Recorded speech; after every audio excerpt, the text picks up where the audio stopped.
Okay, as you can tell, I'm still under construction out here in my lab, but I currently don't have my computer on me, so I thought I would go ahead and just film my review for Amy E. Herman's Visual Intelligence out here in my lab, even though it's still under construction. It's a lot of work for one man to do. Anyway, I promised I'd do a review, so here goes that. So, my initial reviews for Visual Intelligence are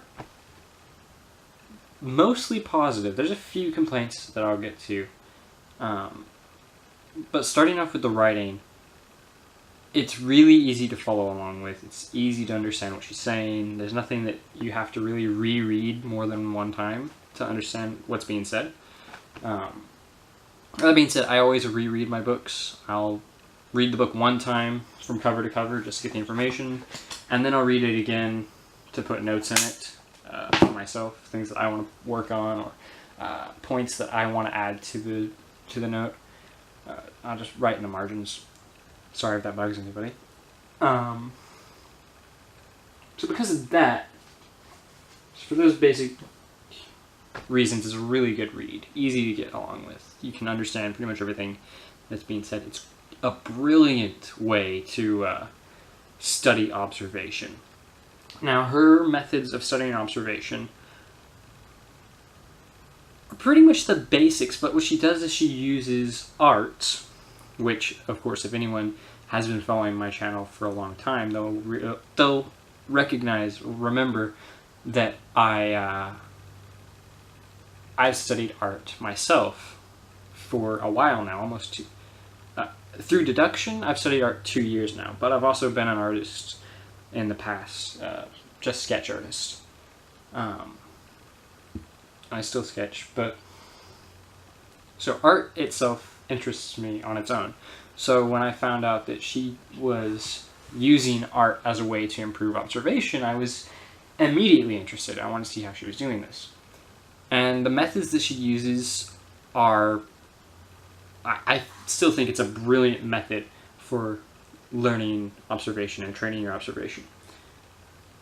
So those are the pros for how it's written.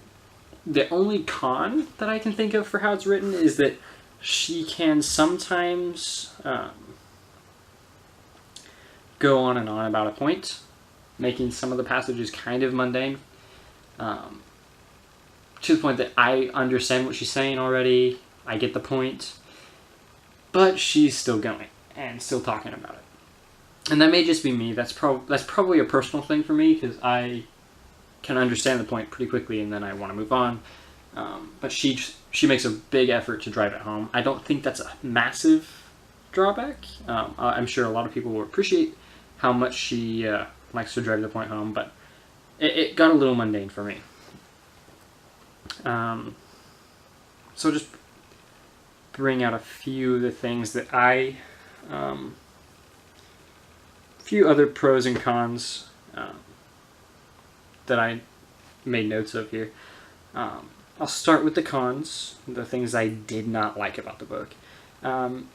The first one is a very forgivable one. There's a few incorrect statements that they may not be incorrect. They may be totally accurate, but they don't really align with other things that I've learned in the past through my study of observation and art and these kind of things. So there's a few things that I should probably, I wouldn't say take with a grain of salt, but a few things in there that are just kind of maybe not necessary, not completely accurate. She's ironically dogmatic, and I say ironically dogmatic because she spends a majority of her book explaining how you should be open-minded, but then there are other parts where she is dogmatic, and this is the point that I'm getting at, is some of the writing comes off as anti-deduction. I feel like Amy E. Herman as a person would not be a fan of deduction because She would view it as jumping to conclusions, assumptions. That's how it seems to me how she interprets deduction. That's not to say that she doesn't appreciate it. She speaks very highly of Arthur Conan Doyle and Sherlock Holmes and Joseph Bell in the book, and how they were able to make their conclusions through observation. But there are other parts of the book where it seems very much like she's dogmatic against deduction, because as far as she's concerned, it is chalked up to assumption, which obviously as a deductionist I don't agree with. I can understand what she's saying. There are some times when I feel like certain people's deductions are nothing more than assumptions, and I understand that, but it seems like she would be against deduction as a whole. But those are the only negatives I have to say about the book. Again, the positives definitely, in my opinion, outweigh the negatives. Don't go into this book expecting to learn something about deduction. Go into this book expecting to be able to improve your observational skills. Observation through art, like I said, is a brilliant tactic. It's a great way to practice your study of observation. You don't have to always have people around, and plus studying art gives you totally different varieties, wide ranges of varieties to study in, and you can see different topics. And then the book has, besides the art, it just has brilliant tips for improving your observation in general, even if you're not going to be looking at it as an art, through art, like she suggests. Some of the tips for observation in general are still brilliant.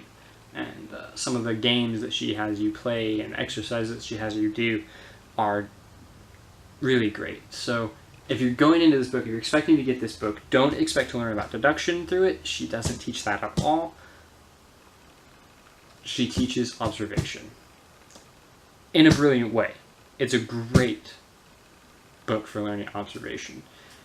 And if you can get past the somewhat anti-deduction sentiments, brilliant book, in my opinion. So, that is my review of Visual Intelligence by Amy E. Herman. I hope this helps you decide if you want to pick it up or not.